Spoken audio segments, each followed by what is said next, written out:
وضو سے متعلق یا جو وضو کے ارکان ہیں ان کے متعلق کہ وضو میں کیا کیا کرنا ہے اور وہ کتاب و سنت سے کہاں کہاں ثابت ہے، وہ دلائل کے ساتھ آپ کے سامنے ساری چیزیں رکھی جائیں گی۔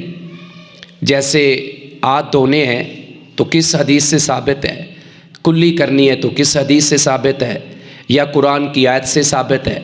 تو پہلے آپ کے سامنے زبانی جو ہے چند چیزیں وضو کے متعلق، یعنی جو وضو کے ارکان ہیں وہ سارے کے سارے آپ کے سامنے دلائل کے ساتھ اور نبی علیہ الصلوۃ والسلام کی جو صحیح احادیث ہیں ان کی روشنی کے اندر رہتے ہوئے ہم وہ چیزیں یہاں بیان کریں گے۔ ایک بات اور ذہن میں رکھیں کہ کسی بھی کام کو کرنے کا ایک طریقہ اور سلیقہ ہوتا ہے۔ دنیا کا کوئی ایسا کام نہیں ہے کہ جس کو آپ بے ڈھنگ طریقے سے کر لیں، اس کے لیے لازمی کوئی نہ کوئی طریقہ وضع کیا جاتا ہے جس کو بعد والے اختیار کرتے ہیں۔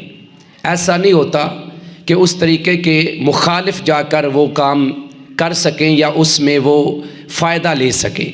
مثال کے طور پہ ہم زمین میں کاشت کرتے ہیں، ابھی گندم کاشت ہم نے کی یا ہو رہی کچھ علاقوں میں، تو اب ہوتا کیا ہے کہ ہم زمین کو ہموار کر کے اس کے اندر بیج ڈالتے ہیں۔ تو اگر ہم زمین کے اوپر ہل چلائے بغیر ہی بیج ڈال دیں گے تو سارے جانور اٹھا کے لے جائیں گے۔ اب ایک بندہ کہے کہ مقصد تو بیج ڈالنا، بیج تو میں نے ڈال دیا ہے، تو نہیں، اس کو طریقہ سیکھنا پڑے گا بڑوں سے کہ بھائی اگر زمین میں بیج ڈالنا ہے تو اس کا طریقہ کیا ہے۔ یہ ایک میں نے دنیا کی مثال دی ہے۔ تو دین جو ہے ہی علم کی بنیاد پہ، پورے کا پورا دین ہے ہی دلائل کی بنیاد پہ، یعنی ایسا نہیں ہو سکتا کہ اس دین کی کوئی بنیاد جو ہے وہ قرآن اور سنت کے علاوہ ہو۔ تو ہمارے دین کی بنیاد دو چیزوں پہ ہے، ایک قرآن ہے اور ایک نبی علیہ الصلوۃ والسلام کی سنت اور حدیث ہے۔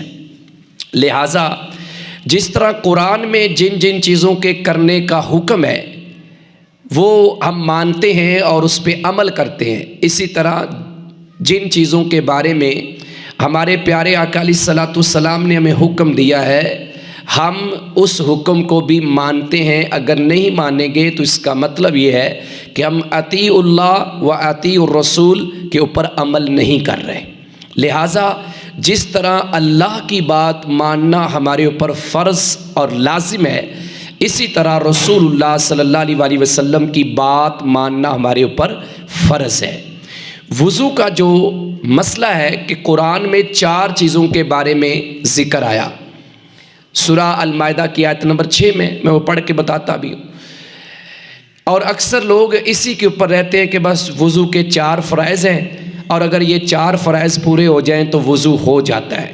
نہیں، نماز کے بارے میں قیام کا ذکر آیا، سجدے کا ذکر آیا، رکوع کا ذکر آیا، لیکن رکوع کیسے کرنا ہے، سجدہ کیسے کرنا ہے، قیام میں ہاتھ کیسے باندھنے ہیں، وہ طریقہ رسول اللہ صلی اللہ علیہ وسلم نے بتایا ہے۔ اگر وہ طریقہ اختیار نہیں کریں گے تو ہماری نماز نہیں ہوگی۔ اسی طریقے سے اگر وضو رسول اللہ صلی اللہ علیہ وآلہ وسلم والا نہیں کریں گے تو ہمارا وضو نہیں ہوگا۔ جب وضو نہیں ہوگا تو نماز پڑھیں گے تو نماز نہیں ہوگی۔ اب ذرا اس پوری یعنی تفصیل کے حوالے سے ہم باتیں کر لیتے ہیں۔ سب سے پہلے تو قرآن کی آیت ہے یعنی وضو کرنے کے متعلق، سورہ المائدہ ہے، سورت کا نمبر 5 ہے اور آیت نمبر 6 ہے۔ آپ گھر میں ترجمے والا قرآن کھول کے اس کو پڑھ سکتے ہیں۔ اللہ سبحانہ و تعالیٰ نے اس میں فرمایا کہ یا ایھا الذین آمنوا، اے ایمان والو، اذا قمتم الی الصلاۃ، یعنی شرط اللہ نے رکھ دی ہے کہ جب بھی تم نماز کے لیے کھڑے ہو، اذا حرف شرط ہے، جب بھی تم نماز پڑھنے لگو، نماز کے لیے کھڑے ہو تو کیا کرنا ہے، فاغسلوا وجوہکم، اپنے چہروں کو دھو۔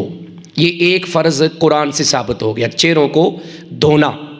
وَأَيْدِيَكُمْ، اور اپنے ہاتھوں کو اِلَى الْمَرَافِقِ، کونیوں تک، یعنی یہاں سے لے کر کونی تک اپنے ہاتھوں کو دھونا ہے، اور دونوں ہاتھوں کو، کیونکہ تثنیہ کا صیغہ ہے۔ اور اس کے بعد وَامْسَحُوا بِرُؤُوسِكُمْ، اپنے سر کا مسح کرو. یہ تیسری چیز قرآن سے ثابت ہوگی وضو کے متعلق. اور اس کے بعد ہے وَأَرْجُلَكُمْ، یہ ایک کہہ لو علمی مباحث ہے اور ڈبیٹ ہے، اس کے اوپر میں نہیں جا رہا. وَأَرْجُلَكُمْ إِلَى الْكَعْبَيْنِ، اور اپنے پاؤں کو تم نے ٹخنوں تک دھونا ہے. ٹخنوں تک کا مطلب ہے ٹخنے اس کے اندر شامل ہیں. یہ چار چیزیں قرآن کے اندر سے ثابت ہو گئیں، اور اکثر لوگ اس کے اوپر یہی کہتے ہیں کہ یہ چار ہی فرائض ہیں، باقی فرائض نہیں ہیں. بہرحال ہم دیکھیں گے انشاءاللہ آگے حدیث آپ کے سامنے رکھ کے کہ اس کے علاوہ بھی کون کون سے فرائض ہیں جو وضو کے اندر ضروری اور لازم ہیں. اگر ان کو چھوڑ دیا جائے تو وضو نہیں ہوگا.